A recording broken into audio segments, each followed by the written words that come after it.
let's talk about the East.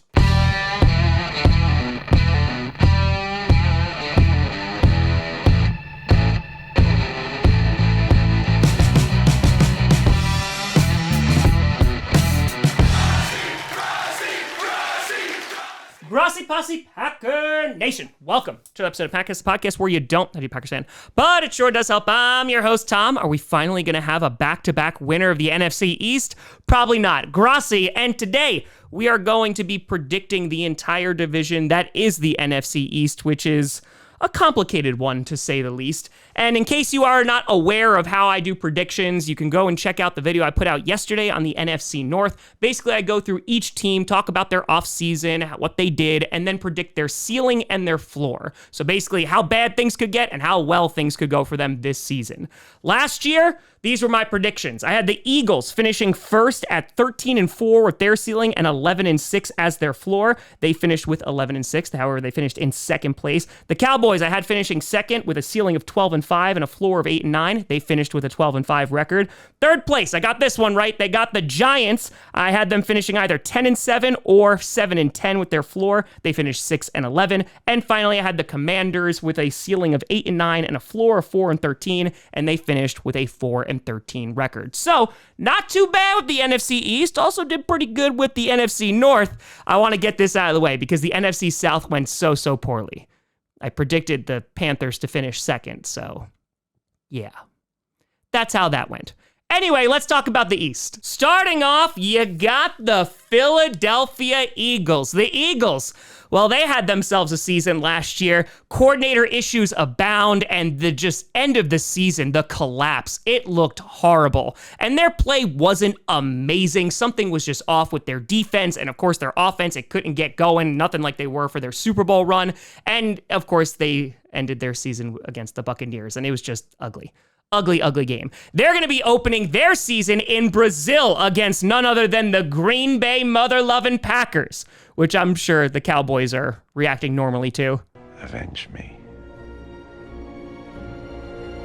Avenge me! No! And the Eagles, they went to work this offseason. They bring in Saquon Barkley to make that running game even better. Even though I like Swift, I think Barkley, if he can stay healthy, is a really great addition there. They also addressed their secondary, which was greatly needed by drafting Mitchell and DeJean. DeJean coming off an injury and now is better. He's back at camp, which is a great thing to see. And looking at their stats from last year, the Eagles were top 10 in pretty much every category except for passing offense. They were 7 in points per game scored, they were 8th in rushing offense, and they were 16th in passing offense. However, on defense, this is where things weren't so pretty. They were 30th in points allowed per game. They were 31st in passing defense, hence why they went after secondary for their first 2 picks of the draft, and they were 10th in rushing defense. Now, I imagine the Eagles want to see some big-time contributions from guys like Jalen Carter and Nolan Smith, who was dealing with an injury.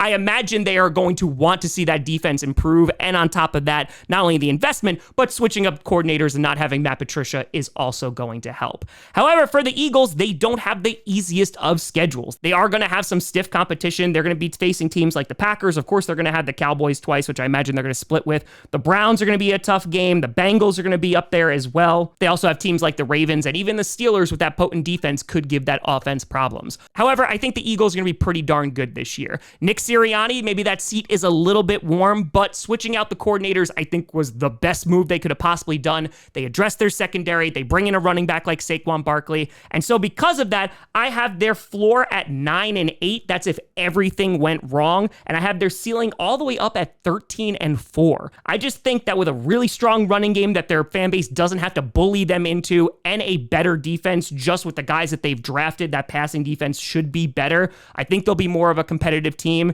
And because of that, I have them finishing real strong.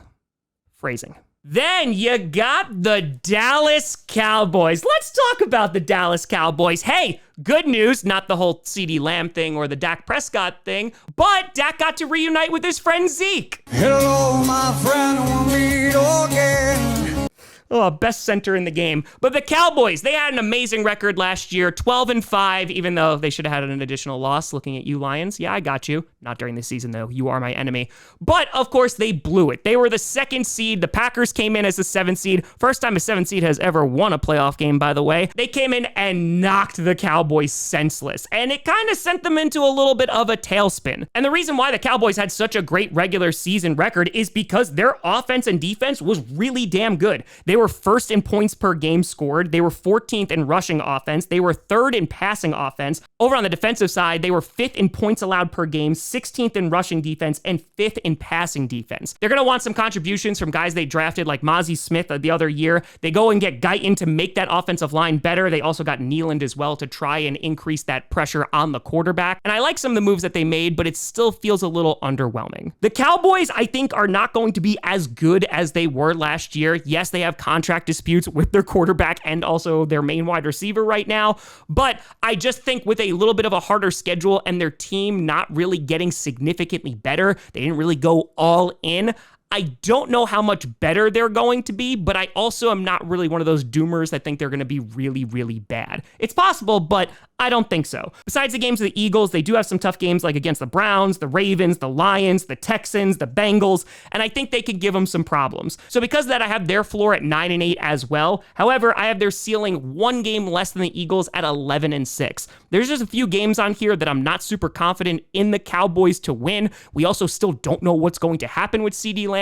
I'm under the assumption he is going to be playing, and eventually there is going to be a contract agreed to, but who the hell knows? It's the NFL. But the Cowboys, I still think they are going to be a playoff team. The question is, did they do enough in the offseason to get over the hump and win some playoff games? I think that remains to be seen. So, Cowboys, you'll have a good regular season, but after that, Then you got the Washington Commanders, which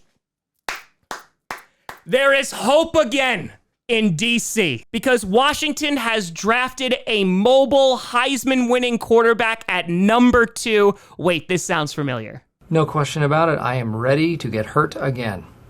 But after seeing even just a glimpse of Jaden Daniels in the preseason, I know it's not against a true NFL defense, it's room for excitement because there hasn't been a lot of excitement in DC for quite some time. Looking at their stats from last year, not great. On the offensive side of the ball, they were 25th in points per game scored. They were 27th in rushing offense. They were 18th in passing offense, which you think is going to go up this year.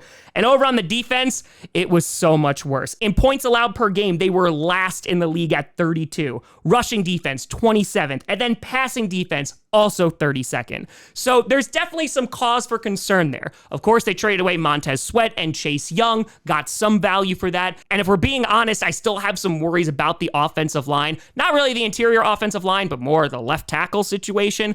But I think Jaden Daniels being able to run might serve him very well. The Commanders are a weird team to try and figure out. I think that they're a rebuilding team. I think that's really easy to say. Their secondary, I definitely still have concerns about, but the whole point of this season is to figure out if Jaden Daniels is the guy. Sam Howell took a lot of sacks last year. Some were his fault, some were his offensive line's fault. And I think if you have Jaden Daniels come out and establish himself, even if he doesn't have all the support there, I think that's the best possibility you can have. And looking at the Commanders right now, they're going to face some tough games. They're in a division where they have to play the Cowboys and the Eagles, even though for some reason they play the Eagles really well, and they can beat up on the Giants. So here I have their floor pretty low at 5-12. That's if everything went wrong, just because there's a lot of question marks on this team right now. Of course, the biggest one being their quarterback. Is Jaden Daniels going to be the guy? However, I have their ceiling all the way up at 9-8. I think it's going to be really difficult for them to win 9 games because I think their team definitely still needs some depth.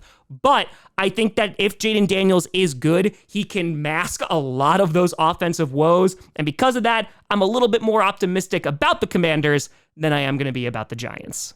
And finally, you got the New Jersey Giants. The Giants. Yeah, after overachieving a couple seasons ago and beating the Vikings, thank you again for that. That's why I called you New York for like the entire season. They went with Tommy DeVito, bippity-boppity last year, defeated the Packers, which made me really sad. They're kind of figuring it out. Saquon Barkley, the Giants let him walk, and he just joined the Eagles.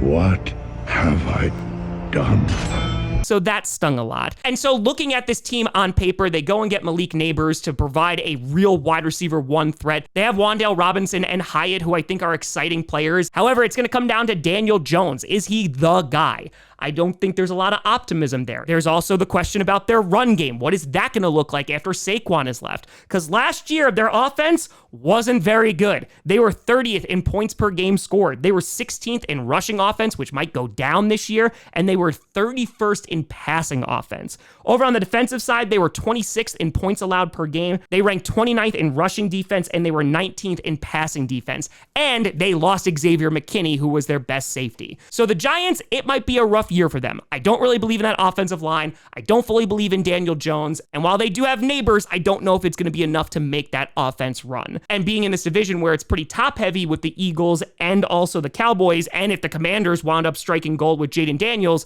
it's not going to be a fun season. So because of that, I have their floor at 4-13. That's if everything goes wrong. But I think just against some of these teams, they're going to have a really tough time. They got the Cowboys twice, the Bengals, the Eagles twice, the Browns, the Seahawks, the Steelers. I think all these teams are going to give them problems. And hell, they even got to play the Ravens. So their ceiling, I have them at 8-9. So I have them finishing last in the division. The Commanders, I just have a little bit more optimism with Jaden Daniels, even though they definitely have some problems. The Giants, if Daniel Jones doesn't work out, are just going to draft a QB next year, and they may be a bottom 3 team. So yeah, Giants, they may 100% surprise me, but for right now, it's not looking good. And so the standings, if they fall as follows, would be the Eagles at number 1, the Cowboys at number 2, the Commanders at number 3, and the Giants at number 4. But of course, let me know what you think down in the comments below. How do you see this division shaking out? Let me know. You know, find me at TomGrossiComedy.com or Tom Grossi Comedy, all social media, see down below. A big shout out and thank you to all the patrons and YouTube members for supporting this channel. And thank you so much for watching. I'm Tom Grossi. And as always, go Pack Go.